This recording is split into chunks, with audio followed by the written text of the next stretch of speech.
can I pull that off? Yeah. And I'm always challenging myself just to say, what's next? Yeah, you're definitely challenging yourself and creating these activations and experiences. But it's like, but I notice you're always like, can we do this with it? Can we do this? Yeah, how do we elevate it? I Right. mean, once I get my feet wet, it's like, all right, got Sorry Gorgeous going, Yeah. box checked, still got to get on Wednesdays and Thursdays operating, but, our Fridays, Saturdays, and Sundays are off the chain. So it's like, now what do we do? You know? And so now it's like, how do I combine? And the thing about being in the building, it's like, how do I always combine the building and Sorry Gorgeous to be functional? And I was like, what if we did it at the same time and, had everything going? And so I think this is how my mind goes. I'm not just one dimensional. No. Even when I DJ, it's like I can play everything. Oh, and that's just how my mind works. It's like, everybody's like, yeah, I play house, techno. So I'm like, dude, I play house, hip hop, R&B, reggaeton, the hip hop, Latin, you name it, I can play it. Well, I'd say like not even just genres, it's timelines too. Right. Which is so much fun. That's why you have that vinyl night coming up, which I'm looking forward to it because it's gonna be like 90s to 2000s. And I got a little Michael Jackson tribute. I'm gonna put it in there. Oh, that'll be awesome. Yeah. Yeah, because of the movie and everything. And then like my crew, my boys, they choreographed "Remember the Times." Oh man. Yeah, so and so I'm kind of a big Michael fan. Oh, same here. Right? One of the greatest, One of the records are amazing.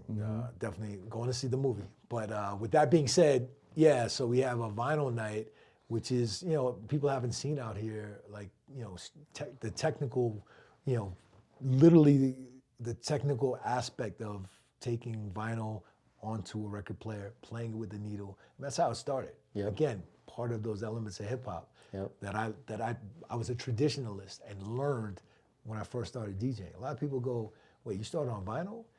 All DJs take notes, man. If you're a real DJ, you've touched some vinyl. And no disrespect, not saying you're not a real DJ, but I'm just saying, you're more of a DJ and you're a more experienced DJ because of it. If you've DJed on vinyl, and it's something everybody should, see, touch, learn if you're a DJ. But I'm going to showcase the art of that this coming Wednesday. Looking forward to it. Yeah, it sounds like it's gonna be a lot of fun, like literally. And I've seen you do your work, and it's like, yes, I'm showing up because I want to have a good time. Yeah, I'm a technician when it comes to that. And I'm not like a scratch dude. I'm more of like, I want to get you to dance. Well, it's like, it's creating, like going back to experiences, vibes. The parties and roller skating and when you went to a block party. And, that's the kind of vibe I want to bring to everybody. Is it fair to say like you're almost creating this energy, but you're also feeding off the energy, right? Always. So we've done a couple of vinyl nights at some of our places with CCG, and it's been pretty good, man. It's like I see the reaction, and it's much needed here. People are into the traditional sides of things out here, and that's one of the things I love about Denver is like, I can still go vinyl shopping here. Like, they've got some really wax tracks, and I look forward to waking up and go pick up vinyl. It's pretty cool. I think what's cool about Denver too is even though they do have a big music scene, they do. But they're also very open to these different events and different experiences. But it's nice that somebody like you is bridging that gap.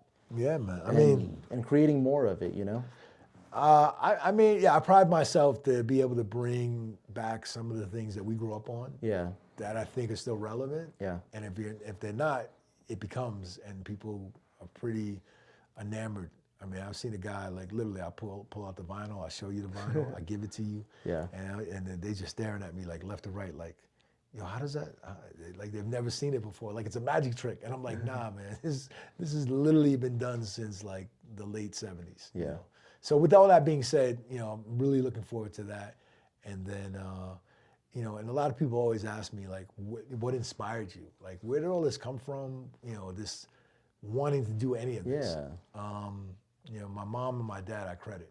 I credit my mom and my dad. My mother was a stand-up comedian. She's from the Bronx. Grew up in New York. Literally got on, worked in parks with her team, but then made it to the stage called the Improv, the original Improv. The original Improv. 44th Street in Manhattan. when Silver Friedman was alive. Oh, wow. And she was like one of the best MCs ever. That's amazing. So, you know, I got my first job there because of my mom. And I would watch comedians, Michael Patrick King, example, who created Sex and the City. I used to watch him do a stand-up, just right there. Marlon Wayans and Sean Wayans grew up a block away from me.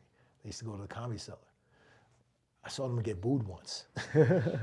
Sean did. And I was like, I almost wanted to do comedy. And after I saw that, I was like, I think I want to be a dancer. But because watching my mother and you know, her working with Robert Townsend, Reginald Bell Johnson, you know, Sean and Marlon's older brothers, you know, Damon and Keenan, and doing, you know, improv. You know, I got tapes of them in my apartment doing actual improv That's together. amazing, yeah. So that inspired me. And then my father's a famous producer-director, one of the first producer-directors in Boston at WCVB. Started in PBS as a radio disc jockey playing jazz, and worked his way up to developing his own shows. It's called City Line and The Baxters and, you know, things like that. So being in Boston and just understanding the challenges of being, you know, non-white in the world of that, and him still elevating and just saying, yo, keep your head up, very much inspired me. Watching him do the news when I was a kid, I was like directing, and I was, you know, it just really left a valuable impression on me between my mother and my father that said, in spite of, you can still be who you want to be and rise to the occasion and just rise to the top of the game. Yeah. And just put it, if you put your ALL into it, that's all. You can be who you need to be. But you got to understand and not be in the bubble and understand the challenges of what that is. It's called dedication. Yeah. And I think I've dedicated myself, and I always want to do my best and give, you know, my best performance, my best attitude, you know, be present, and leave people going, wow, I'm glad I came out. Yep. I'm glad whatever this guy did, he's inspiring me. I've always wanted to inspire others, and then, you know, give them all the cheat codes and and be a good baton, you know, person that passes it. Pass it over and let them go and run. Yeah, because I got a lot of kids out here. You know, I've been, you know, Well, I see you. You're helping them out. You're shipping out the speakers. You're helping them set up. You're going to one venue to another, and you're constantly building those relationships. You're making connections. Man, nothing's beneath me, man. Nothing. No. But it all started with a guy named, you know, Chris Christmas, who actually is from Denver. He would come to New York with a clothing line called Too Hype, and you know, I'm over here modeling, dancing, thinking I'm all that, and he kept saying to me, you know, black man, you could do more. I was like, more of what?